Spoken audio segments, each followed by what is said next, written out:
the sustainability here, there is a question mark because when we are irrigating with this reject brine, especially inland, we are very much concerned about the environmental impact. The word innovation, I want to go beyond what is commonly used for Salicornia, for some fibers. Throughout the interaction with the chefs, we have created biscuits, crackers, bread, jelly with Salicornia, smoothies, juices, cheesecakes.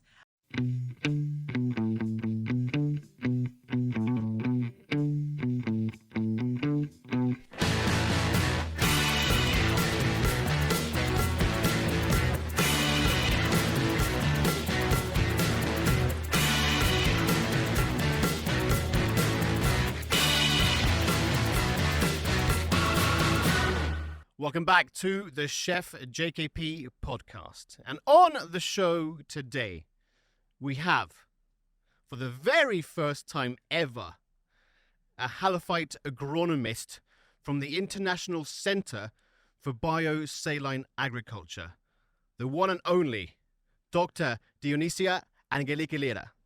Doctor, how are you? Great, James. Nice meeting you again. It's real pleasure.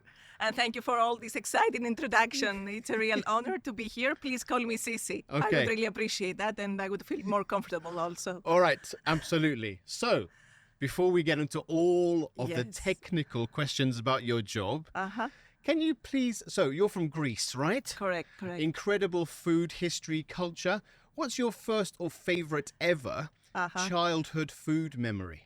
Childhood food memory. Oh, that's a brilliant question, actually. So just to give you a bit of background of my origin, of my Greek origin. So my father's origin is from Kalamata. I'm sure you know it's a famous olive oil production area.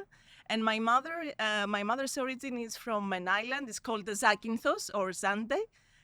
It's between Greece and Italy. So in both places, in both locations, of course, I'm very much, let's say, picky when it comes to the olive oil. So I really like, I'm very much pampered on the olive oil quality and the taste. And also from my mother's origin, what I really have vivid memories of is the food cooked with too much garlic in tomato sauce and kind of meat with big potatoes that are cooked all together in the oven.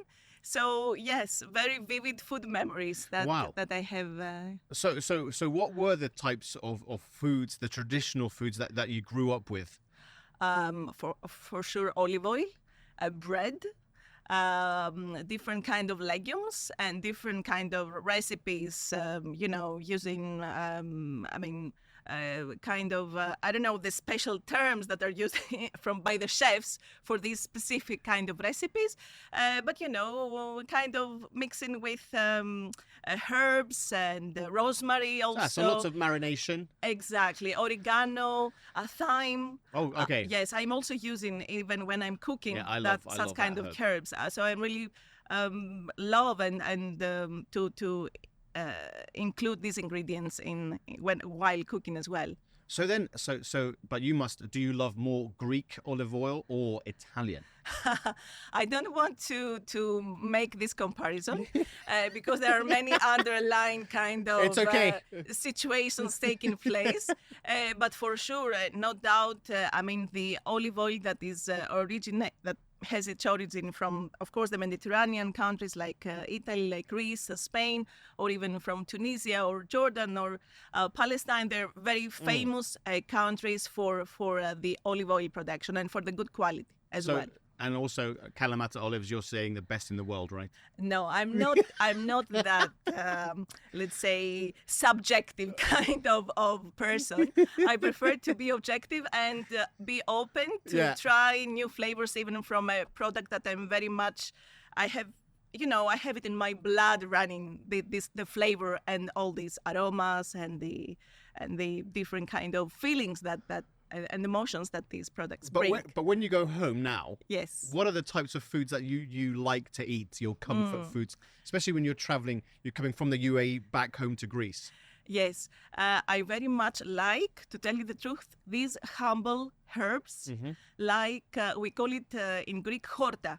So these are for us, they're just weeds, just some leafy greens that are growing in the farms, in the farm fields or just in the nature. And these are very much tasty, and especially when you put olive oil, just a bit of lemon and feta cheese. Oh. And if you want, of course, you can add olives as well. But the taste is really amazing. I love that. So it's very simple. Very, very simple. But the flavor is incredible. Exactly. The flavor is incredible. And because I very much like these leafy greens overall, whenever I go, for holidays back to home, I call my mom, okay, mom, please get these leafy greens we call it horta. There are some special species that are growing, wild species that are growing in the nature, and they are manually collected. So they're foraged. Yeah. Yes, exactly. Right. Wow. Exactly. Okay.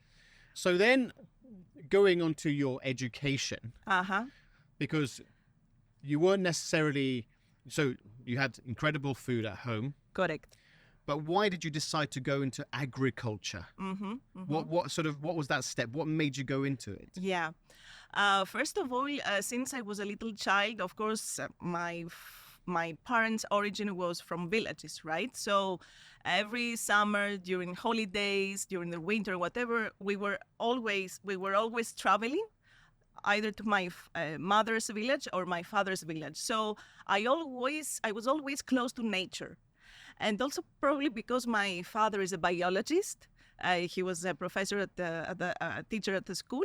Probably he instilled in me this love for nature, the love for creatures, the love for plants. And I was really very much intrigued by the mysteries of nature that somehow were really amazing as I was reading books, as I was watching documentaries that I wanted to unveil and go deeper into that.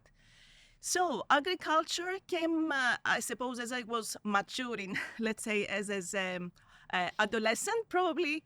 I decided to follow this direction because I wanted somehow to see what impact can be created on a farm level, following, let's say, in terms of the crops that can be grown, some innovative kind of crops or new ideas that can really make an impact on the farm level. So I was always in the concept to bring something new, to tell you the truth. If I retrospect my life as a professional, I think the drive for me is to bring and to innovate, to bring something new and innovate. So may I ask, at what sort of age did you make that decision that you wanted to go into this field? First of all, I knew from a little child that I wanted to do a PhD, so I wanted to finish all the titles that I could do from the academic perspective. Wow. So nature for me was, let's say, nature, and then it came up as a kind of agriculture at the age of around 16, 17, just before I give these exams to enter the university. So, it's quite astounding and very mature for you to want to really be in that field and also to make a difference, because that's a big deal. Correct. So, Cici, as you know, this is a chef's podcast. Yes. But for anyone who doesn't know, what exactly is a Halophyte agronomist? A Halophyte agronomist, yes. I am very much addressed to this question quite often. So first of all, agronomist is someone who is working on agronomy, on agriculture, on crops management. And the Halophyte, this brilliant, let's say, this exciting and somehow intriguing addition to that is, what is a Halophyte? Actually, Halophyte is a Greek word, okay? It's halo, which means salt, and phyte, which is a plant. So we're talking about plants that can really thrive, that really like growing in high saline conditions. This is why we characterize them as salt-loving plants.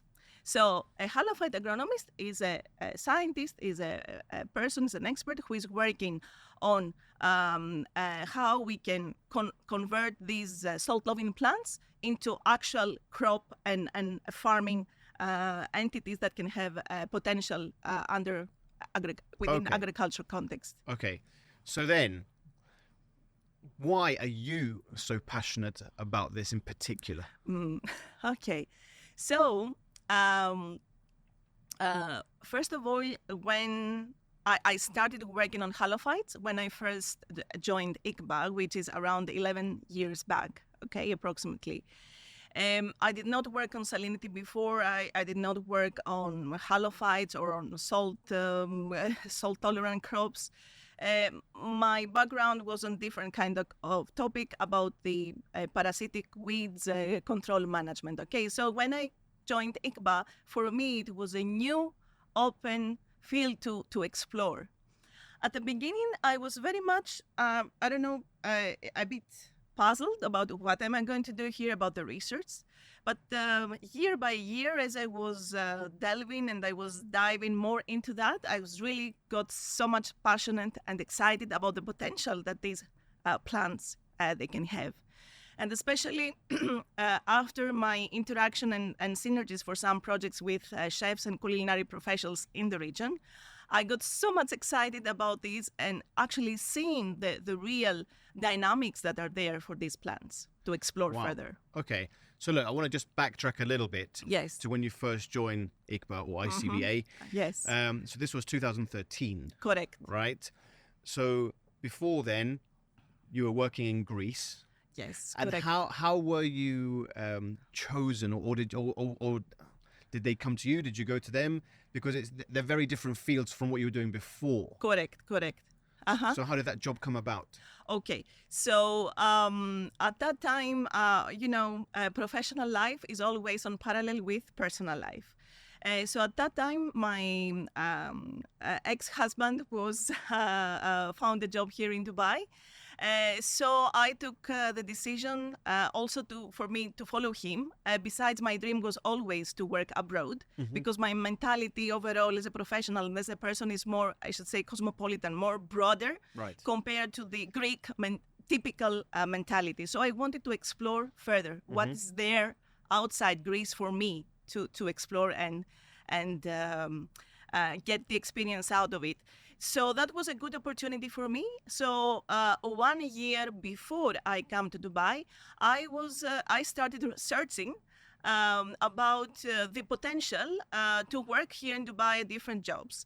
So believe it or not, my ex-husband found IBBA on the map, International Center for Biosaline Agriculture, and he told me, Cici, why you are not actually send your CV, even if there are not open positions to them, and even go arrange a meeting to meet them in person. So I did, the way he suggested to me. And actually it was, let's say, this like a coincidence that they were about to open postdoc positions. Because I was working at the Ministry of Agriculture back home, so I could just take unpaid leave for 5 years and work somewhere else. So this is what I did. So somehow, because I like to strategize and plan my steps before I make any move, that was for me the perfect kind of intrusion point to start working here in UAE. So yeah, this is how things started. Let's say by lucky coincidence of and sequence of things. So then just for context. Yes. So this particular organization. Correct. They're also working with different governments, right? Yes, correct. Specifically also, now I want to talk to you about the UAE. Because obviously and if I'm talking from a food perspective or chef perspective, normally in Europe, we have the seasons. Yes, correct. Right? Correct. Whereas here, they say we have 2 seasons. Yeah. Right? Yes. So it's our winter and our summer. Correct.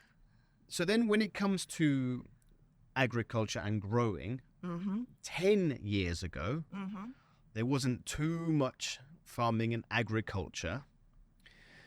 So, And sort of, because I want to just sort of understand what you're doing is so specific. Correct. Now, myself, I love fish. I'm a fish head.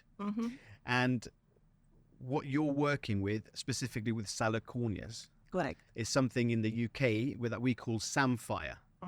And samphire is something that I really, really love.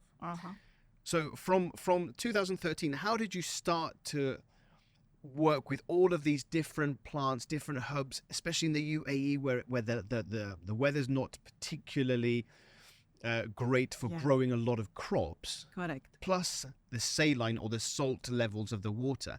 How did you start to get into that? Because it's very interesting. Correct. It's really interesting and very exciting. Let's say challenge to try and find solutions how we can sort and provide such solutions to the farmers who are living in salt-affected areas. So, frankly speaking, I don't want to play safe and settle on things. So that kind of interaction and being involved in research that really is focusing on salinity, how we can address salinity, what kind of crops can really tolerate these salinity levels, and we can utilize them either for food, for feed, or for other uses, was something that really excited me, to tell you the truth. So I wanted to do a deep dive on that. So I started with some collaborative projects with ex-Masdar Institute, now it's Khalifa University, or also with KAUST, about university in Saudi Arabia, to try and evaluate the Salicornia germplasm that was introduced, actually, this specific species is introduced in UAE from the coastal areas from the southern United States and Mexico. So year by year, we started evaluating this germplasm, concluding to some good yielding germplasm, high yielding germplasm that we were focusing on to exploit further. And what is a germplasm for those people who don't know? Yes, correct. It's a plant material. It's just a material that we are using. Not a variety. I should say variety for the people to understand. But from scientific perspective, it's not actually a variety. Okay. So it's just. So you brought different germplasm from Mexico. It's introduced. And United States to the UAE. Correct. Because there are the same climatic conditions, the same hot and dry conditions. So more or less, it's the same climate that we are trying to domesticate this species here. That sounds remarkable. It is. It's. So tell me about how did you get started even on something like this? Yeah. I mean, the research must be so extensive. True, and I should say it expands on different layers, on different sides of research, and it's not only research for research or science for science. Is also we are looking into the development, the applicability aspects of how these, for example, Halophyte crops, in particular Salicornia, can be utilized in food in different kind of recipes or dishes as ingredients, even in processed food products. So initially, as I mentioned, I started as a postdoc, and then when I got the position of the Halophyte agronomist, year by year I started. You make steps. You complete one step, then you move to the other. And of course, for this, let's say, evolution, professional evolution, in my case, it was enhanced by the projects that I was involved and I was leading. So what types of projects were those? Okay. So I should say the one that really made the difference was the one that was funded by the Expo Live program here in Dubai. As we were preparing ourselves for the expo, in 2020, that took place in 2021. So I got actually 2 rounds of funding from their side, trying to explore the Salicornia potential in UAE and trying also to establish the first business model of Salicornia in UAE, looking into from the crop production, from the Salicornia production, till the end, till actually creating the market segment, even creating a product. Okay? So is this, I mean, just for me to also understand, because you touched upon 2020. Correct. Now, was this program that you were dealing with, was it also part to do with the food security of the country? Of course, no doubt. I mean, UAE, I should say, is one of the countries that are in the forefront of the food security. Of course, because the climatic conditions are really harsh, and more than 95% the food is imported. So definitely the leadership of UAE, they're looking for alternatives or for options. And that was very much evident throughout the COVID times when the countries had these lockdowns and the imports were somehow a bit impeded or even could not actually take place because of all these lockdowns that were actually happening. So the need to grow crops locally was, I should say, very much intensified. This is why UAE, and of course before COVID, was given much emphasis on having vertical farms on board, on having different kind to diversify also the portfolio of local farming. For example, there are organic farms, there are integrated farms, there are fish farms, okay? There are mushroom farms. So production of different components, including saline agriculture. Wow.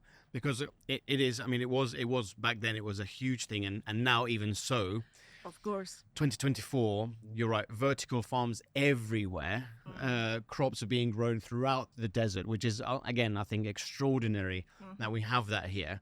Now, tell me, with your specific line of work, how are you making a difference? On the farm level, on all levels. First of all, I really like to highlight that throughout all these project executions, definitely some things went very well, worked really well. Some others, we identified some challenges, some gaps that we want to fill in. So what I should say is that now we are at a good stage after all this experience and all this interaction with, in a multidisciplinary perspective.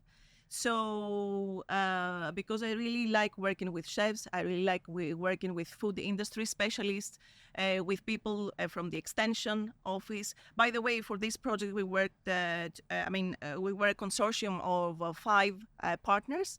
So it was IBBA, it was Environmental Agency in Abu Dhabi, it was Khalifa Fund for Enterprise Development, it was Abu Dhabi Food Safety and Agriculture Authority, and we had the food company, the Albata Group in Sharjah, the food industries. It's very extensive. It is because we wanted to capture from A to Z the whole value chain and see what are the challenges, what kind of successes we could have throughout all this spectrum of different activities to run for the Halophytes positioning, for the proper Halophytic positioning.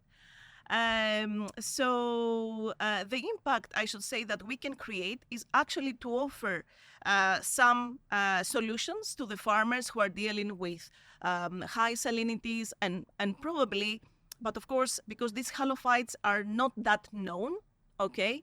This is why I'm mostly, I really like to work closely with chefs, with professionals from your field, because they are giving a tangible, a handy perspective of how these crops can be utilized.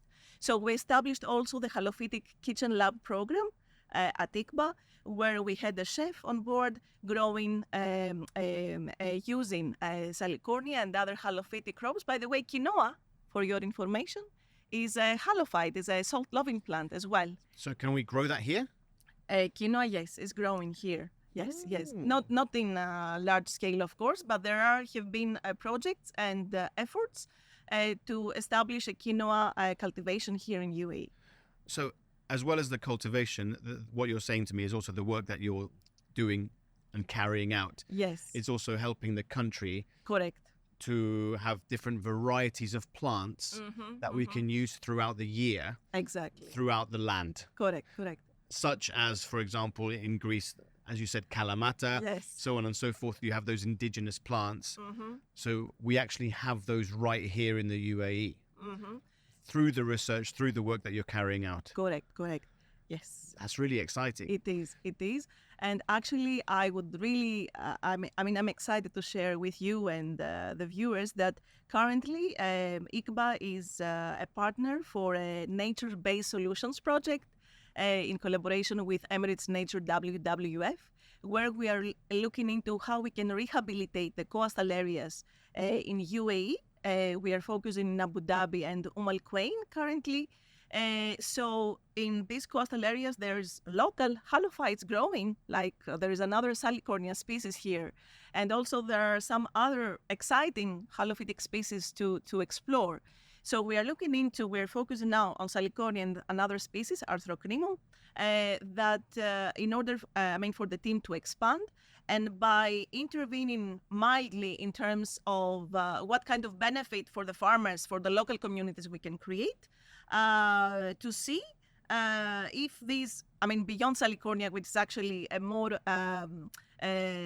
common crop for us, for the researchers to utilize for recipes, but also the other one, to explore what is the food and feed potential of these crops, so that we can create a local character and a local proposition of these salt marsh and local halophytic species. Because look, again, if I touch upon traditional restaurants in Europe, okay, throughout the different seasons, Yes. you have what we call foragers. Correct. Who go forage the land, get specific herbs, so on and so forth, mushrooms, whatever it could be. So potentially, could we then have local foragers in the UAE or suppliers who are giving us this Salicornia or these samphire plants? Because that's really exciting. It is. And we can have that in the foodscape here. Correct. And this is our target, to tell you the truth. This is my personal vision, how we can really create a sustainable food value chain of halophytes in the region. Wow. Yes. That's massive. It is. But wow. So and then from a country perspective, are all of the Emirates kind of the same, or do you have different landscapes? As you said, you have Al Quwain, you have Abu Dhabi, or would it be from different areas? How does it work exactly? Okay. For the nature-based solutions project, definitely we are looking into the coastal areas. This is regardless if it is Abu Dhabi or Al Quwain. Of course, we are working now in specific locations where we have received the permits, for the project to conduct the activities and the work. But of course, from let's say broader perspective and from scaling up perspective, definitely, we can touch upon other coastal areas as well. It's not only the coastal areas. We are also talking about inland areas where we can grow these salt-loving plants, like Salicornia, and actually this Expo Live project that I mentioned before. The main objective of this project is actually to utilize the reject brine from desalination. So you are aware that the water that we are getting from the tap, it's desalinated, okay? It's coming from the desalination unit.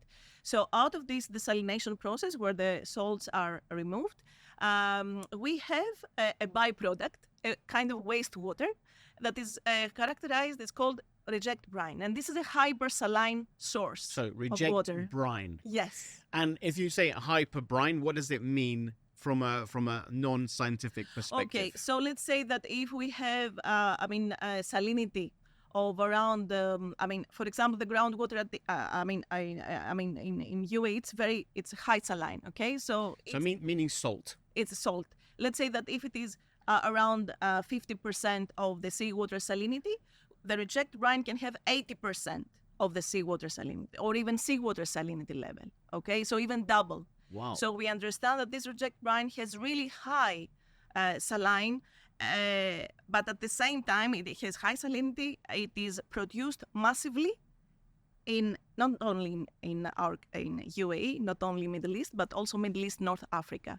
So 70% of this reject brine is produced produced in this region, in MENA, Middle East, North Africa region. So from let's say, water perspective, because we're looking into any type of water resources to tap into and grow crops, for us, a reject brine, it's a huge wastewater source that translates 100 cubic meters million of water per day.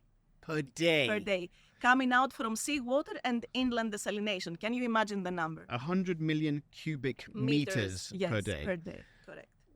So the fantastic thing is that from this reject water, correct, we can actually get some incredible crops.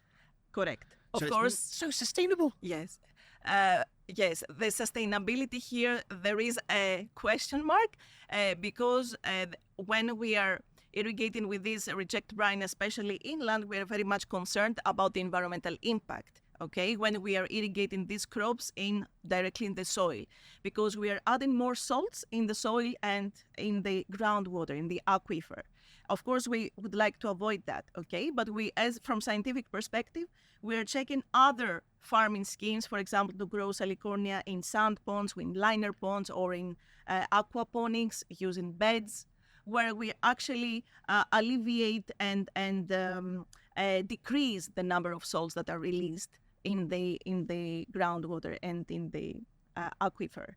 So the sustainability, I should say, for the Halophytes farming, when it comes to inland, we have to be careful when we are using these terms. When we are actually specifically from an environmental perspective.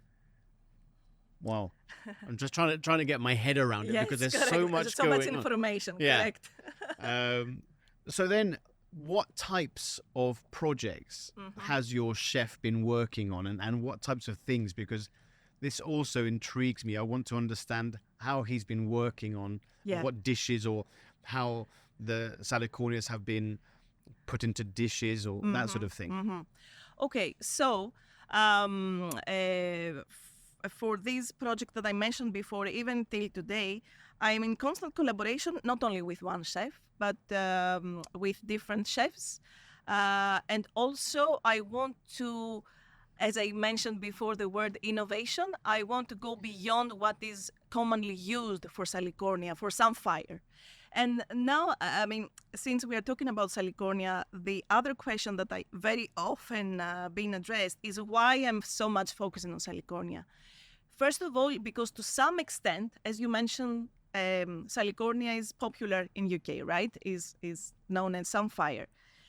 So if we really find a proper value proposition for this crop in a desert environment, then for me, it's a kind of intrusion point, like we say, the Trojan horse, that can open the doors for other Halophytes to have a proper proposition following this stream. So I want really to explore the different stages of the value chain, as I mentioned, the gaps, what kind of actions we should take to tune in all these different challenges, and how we can optimize the different stages so that we can really have the proper value proposition in the proper and realistic and ethical terms for us and for the community.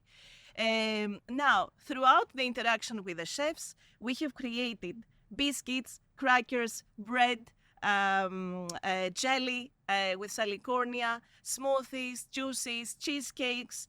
Actually, in 2022, there was a young competition at the Top Table Gulf Host. I think we met there as well, where there was a competition with the young chefs. And actually, as I mentioned before, I want to go beyond the line. So I gave the challenge to the young chefs there to utilize even the dry Salicornia that does not have any value. I mean, it has value, but from food perspective, because the normal, let's say the most common use of Salicornia is just to use it as fresh tips or pickled, or as a kind of side dish, as a decoration, okay? So they actually used the powder of these dry spikes as garnish in sweets, in ice cream, a beautiful dessert that they created, the team from Burj Al Arab Hotel. And also they made they used this powder in fish stock. It was really fascinating. Yeah, it is to see. fascinating because also, I mean, and Salicornias, for people who don't know what they are, or the Samphires, they're like mini asparagus of the sea. Exactly. Sea asparagus. Sea asparagus. So the other thing I wanted to sort of touch upon, because you're talking about salinity Yeah. and people who haven't tasted Salicornia or Samphire, slightly salted. It is. Right? It is. But then if I go to the cousin of Salicornia, and I mentioned seaweeds. Correct. Now, whether people know or don't know, huge health benefits with seaweeds, right? Of course. So then on the other side of that, have you done much research regarding the health benefits of Salicornia? Exactly. So we are now at a very good stage where we are doing a deep work on the nutritional profile of Salicornia, fresh tips at different growth stages. And also another, let's say, extra point is how we can play around with the management practices to customize the nutritional profile based on specific criteria and features that the product might have. For example, for a food that is coming from the as extruded product, okay, that we might need, let's say, higher salt content because we need the salt. So then we can irrigate with higher saline water, or let's say using an irrigation system that provide much more water to the Salicornia so that Salicornia can take up salts in a much faster way. So we are exploring all these different approaches, and I am exactly at the stage right now where I want to see more Salicornia going into the food industry sector and what kind of products can be created by using this plant. So not just for restaurants, but you're talking the entire landscape. Exactly, the entire landscape. Wow. Yeah. So, for example, and again, if I go to the Japanese, they have the seaweed, Japanese rice crackers, so on and so forth. So we could potentially have UAE Salicornia in any of these kind of cracker products or powders or whatever, right? Exactly. That's amazing. Yeah, I have to clarify here that, of course, Salicornia is just an ingredient. Yes. It does not mean that it will go 100%, okay? So probably we can use it 20% or 10% or let's say 30%. But at least we are having a product that could be useful for the food industry to utilize. And also we're exploring amino acids. By the way, Salicornia Fresh Tips has all the 9 essential amino acids, which is very rare to find in leafy green, for example. And currently we are comparing different growth, different vegetative stages, different green stages of Salicornia that are compared actually on this. I have really good collaboration with Professor Mays Mukayyed. She's a clinical scientist at the American University in Dubai.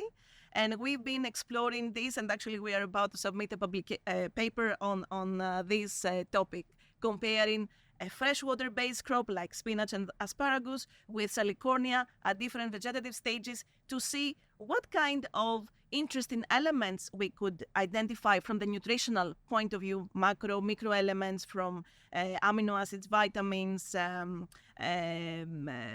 fatty acids, especially for seeds, let's say. It's because Salicornia seeds also have a good nutritional value. Because I have so it's massive. It's incredible because I have to. We just had a conversation before we came on that I read that you've published over 50 papers, yes. And scientific papers. So even more to come. Yes. But when you talk about Salicornias, you get even more excited. Yes, true. I believe. Till now in my career, I have never been so excited. As I am now. I've never had this kind of feeling of fulfillment. Right. In my job, in my workplace, and through the topic that I'm really working on. It's really fascinating. No, absolutely, because also what I find fascinating is that also from a food or a restaurant or chef's perspective, we have these plants here in the UAE, exactly. And different plants. Then you're talking about health benefits, amino acids. It's different layers. Exactly. Right? Exactly. So when do you think, roughly, we would be able, from a commercial perspective, to actually get these Salicornias in the market or into restaurants? Yes, that's a really good question, and I will be honest. When we ran this Expo Live project, the second phase of it, we had 8 farms in Abu Dhabi on board because the idea was to grow Salicornia for the food company to purchase the Salicornia produce and create a food product. Okay, so the 8 farms, they grew Salicornia, they sold it in, the food industries, they purchased it, they create these Salicornia-based burger patties, okay, and which was actually sold in the market. So this, of course, coincided, unfortunately, with the COVID time. So there were some challenges there, but this phase was executed for the project perfectly fine. But then the farmers dropped. So we really struggled to keep 2. Then the next season we had 1, and then there is no one actually growing Salicornia on actual farming, at the farming scale. So there are challenges in terms of the market segment. There is no actual a proper supply chain for this crop to find the proper, although there is demand. I know even from your sector, there is demand for Salicornia.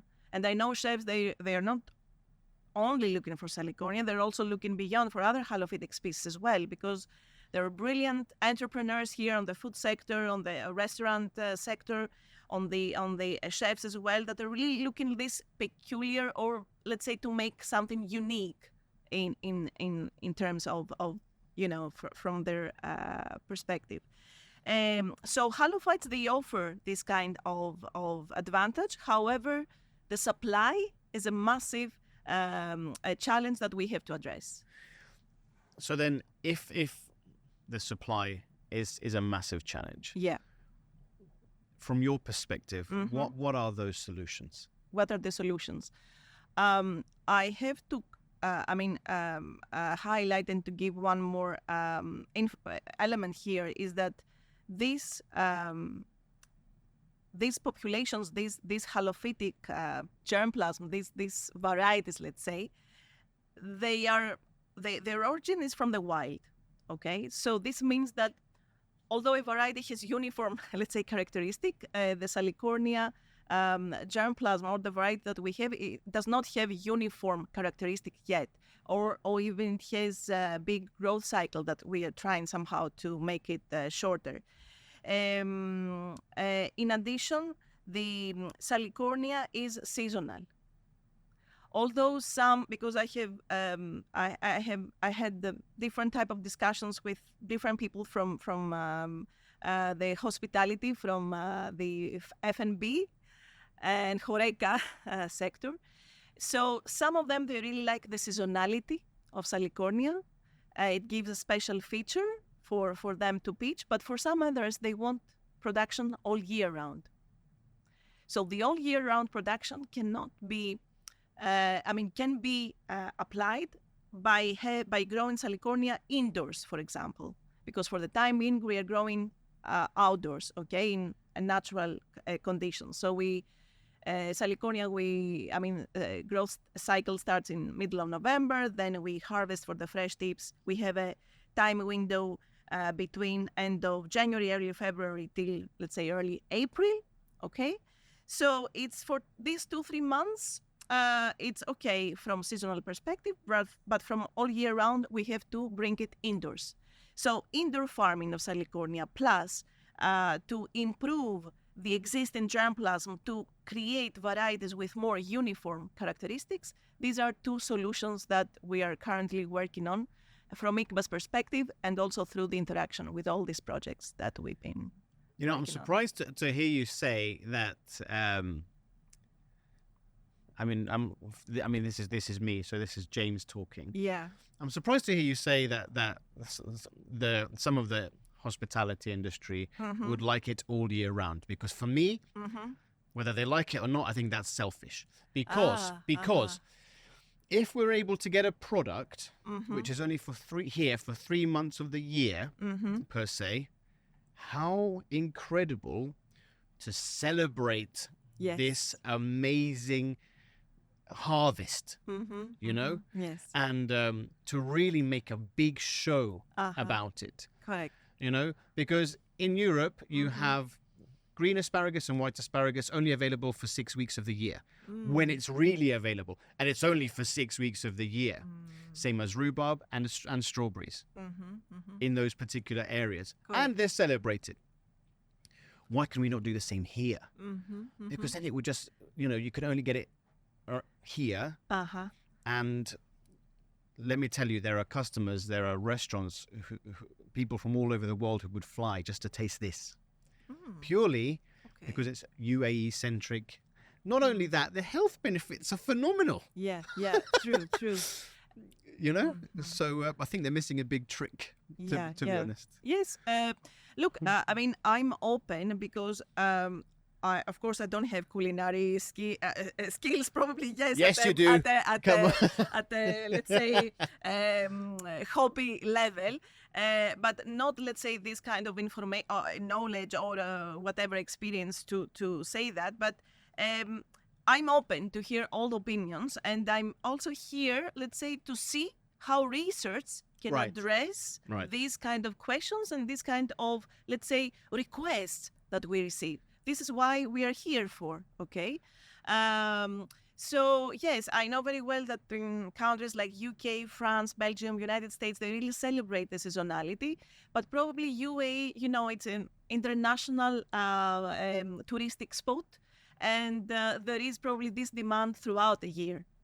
And I don't know, also probably there is a kind of, let's say, they want to keep, let's say, throughout the year, the same menus, probably, I don't know, for cost saving. Yes. I mean, all in the end comes to money. Correct? Yeah, that is the... No, but look, I think that the work you're doing is phenomenal, and I mean, there's a lot to take in and a lot to discuss. Of course, and to discover as well. And to discover. Because I have to admit that Halophytes, I mean, in the agriculture context, is not something new. I mean, Halophytes have been explored for the antioxidants, for different kind of compounds that can really leverage the nutritional value. And this is also what we are currently doing with Professor Mays Mokayed as well, and the team. So to explore and unveil all these different kind of, compositions and try to reveal and see the potential, it's really important. So the Halophytic history and story, I mean, and research is not something new.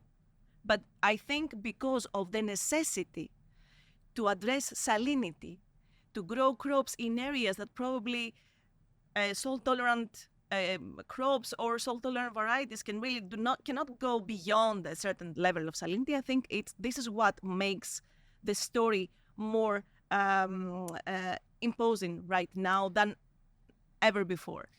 You know what's funny also is that when I think about it in a deeper level, there's been so much research, human research. So, I mean, you probably know more than I do when it comes to mushrooms and superfoods. Yeah.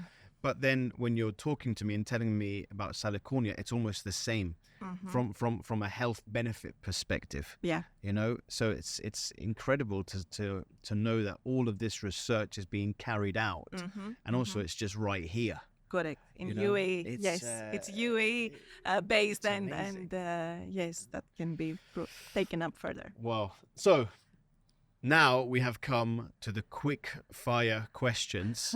Okay. So first of all, I would like to know from you. There's no wrong or right answer. Okay. All right. Feta or olives? Feta with olives. Feta with olives. All right. Now more tricky. Tara masalata or tzatziki? Tzatziki, because I don't like tarama. I don't like this fish thing. Now, from all of your travels, Yes. who would you say are your top 3 culinary heroes, and they don't need to be chefs? Culinary heroes.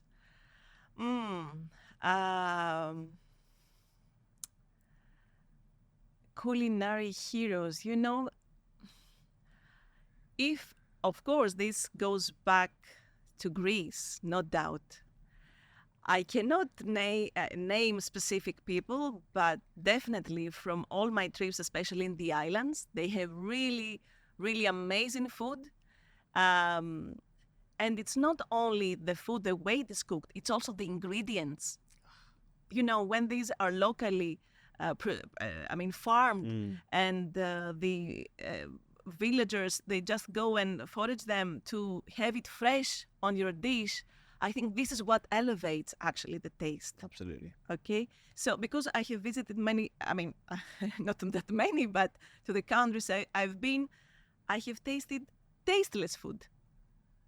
Okay. Or even here, for example, when my parents come, they say, oh, it does not taste like, for example, this tomato does not taste like the one that we have in Greece. And to some extent, this is a reality. Although I know even now that in UAE, they are giving much emphasis on heavy varieties that are good in taste. So I don't have a specific name to give to you, but I really like, and this is honest answer. It's not that I'm trying to be diplomatic here.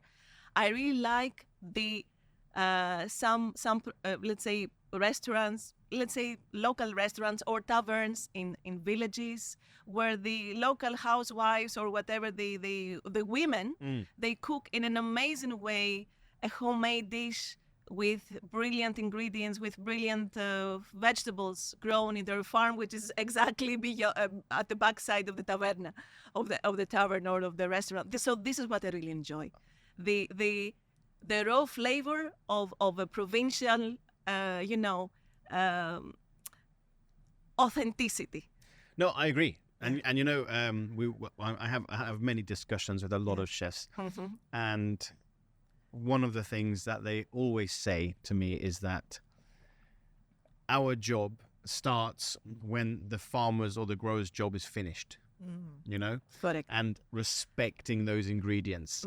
And also from an ingredient perspective, truffle, foie gras, caviar, that's not a luxurious ingredient. You can make anything into a luxurious ingredient, just as you said before. Exactly. About the olive oils and all of these leafy greens that you mix together. This can be luxury. Correct.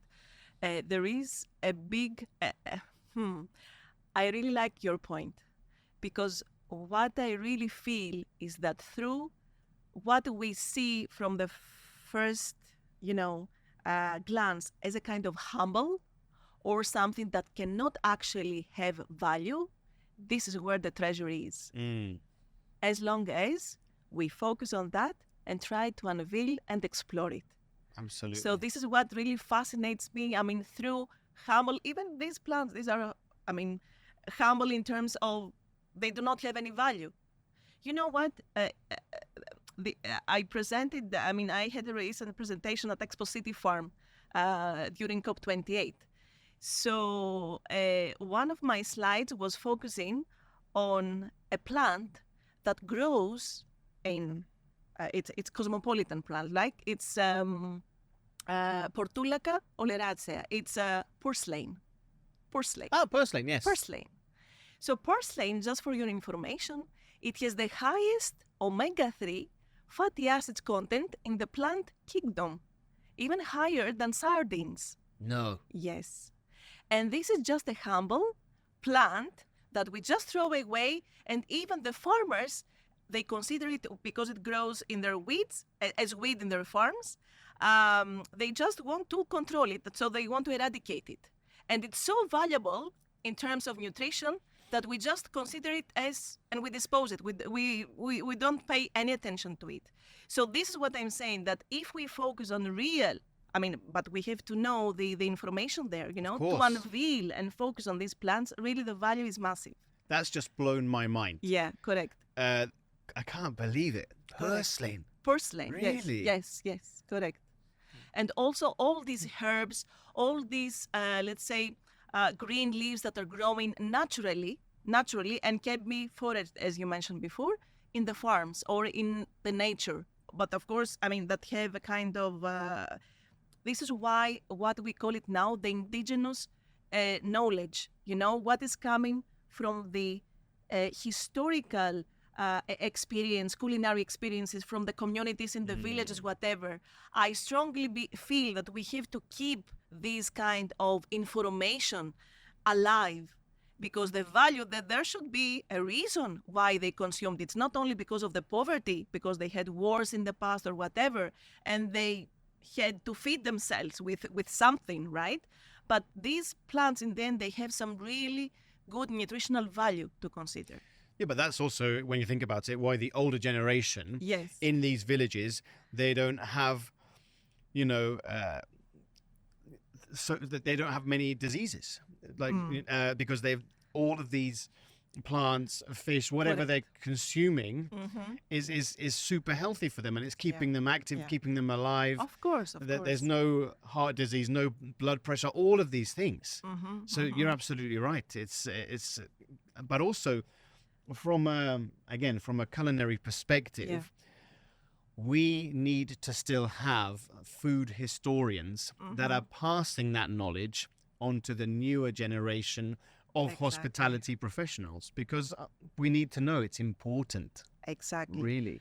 This is why I feel, and this is another aspect that I would like to bring at this podcast, also the scientists and the researchers, we have to play a significant role on this in terms of, because even from the nutritional perspective, we are bombarded. Eat this superfood because it has XYZ. Eat the other one because it has high, iron or high vitamin K, or because this, that. And we are so much, even as a consumer, I'm bombarded by these facts. And also, since we have this access to internet, and you scroll down all the sources, you don't know probably which one is the valid one and which other one is not, okay? So we are bombarded with so much information, and this is why I feel more than ever today, the scientists have really to make a bigger impact by being closer to the communities, to the people that really want to get this information in a valid and robust and concise method. What it really works, what it cannot work, in a proper term and proper from a tangible perspective. Yeah. Correct. Whew. Right. For now, for you, what would you say are your top 3 favorite cuisines to eat? Oh, okay. Greek, no doubt. Number 1. Italian, no doubt. I'm very much Mediterranean, on the Mediterranean flavor. But I also like very much the Japanese one. Ah, okay, yes. I like it a lot. Now, if tomorrow was your last day on Earth, what would be your meal? What would be the thing that you would have? The meal, my meal, for sure it will be vegetables. I'm very much a vegetable person. I love also smoothies and juices, healthy ones, okay? I also make at home, I like with green apple, with ginger. I love ginger, by the way, and with pepper, because they say the combination works better, and also to absorb the ginger nutrients. So I think vegetables and juice, so that I can lift in a lighter mode my soul to travel. Now, what advice would you give to 16-year-old Cici? 16? Yes. 16. I mean, if I go back, to not be afraid, be strong, and take risks in life. Because really life is a blessed gift that we have, and sometimes we do not value in that way. So then, the final question. Yes. If anyone wanted to go down the road of discovering Salicornias, how can we do that? To discover Salicornias in what sense? I mean, whether it could be from a nutritional perspective, whether it could be from a cooking perspective, where can we get all of this amazing information? Okay, first of all, someone has access to internet. Of course, from IBBA perspective, we try to tackle all these different sides, as I mentioned, from the agronomic perspective of Salicornia, from the market, to see the value chain, how we can create an actual market segment. And the most important thing is actually how we can convince the farmers to grow and convince the consumers to consume Salicornia. So to me, these are two, let's say, directions that if we tune in the challenges that we face, I think we have a good proposition for this halophytic salt-loving plant. So look, I just wanted to sort of touch upon what we've just discussed because it is absolutely phenomenal, you know. So first of all, thank you for sharing your food memories from home, really, and then also taking the decision at such a young age, 16, to get the PhDs and everything after your name, which I'm sure you have done and gone beyond. And then also exactly for what a Halophyte agronomist is. And as I said, you're the very first one that we've ever had and first scientist we've ever had on the show. Okay, that's an honor. Thank you so much. So really it's an honor for us. Also discussing the challenges, the food security, also nutritional values of Salicornia. All of that has just been really extraordinary for us to hear and to listen. Now, if anybody wanted to contact you, what is the best way they can do that? They can Google my name or IBBA Halophyte Agronomist. There is our landline number there, my email address. So I'm open for anyone for collaboration and for any information that they might request from my side. Thank you. And what I'll do is when I publish the show, I'll put all of that in the show notes as well. Great. Well, look, Cici, I just wanted to say on behalf of the Chef JKP podcast, thank you very, very much for coming onto the show. The work that you're doing is literally changing lives. I want to say thank you so much and please carry on. It's so exciting what you're doing. And I know that the work that you're doing is going to go out into the wider world.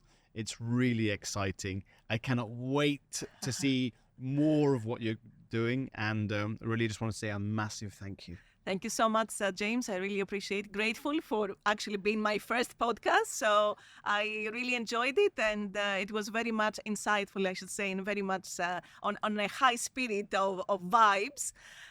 So thank you so much, and I'm sure since you have this chef background as well, to continue that this is the starting point of collaboration, let's say, for the future. Thank you so much. Thank you.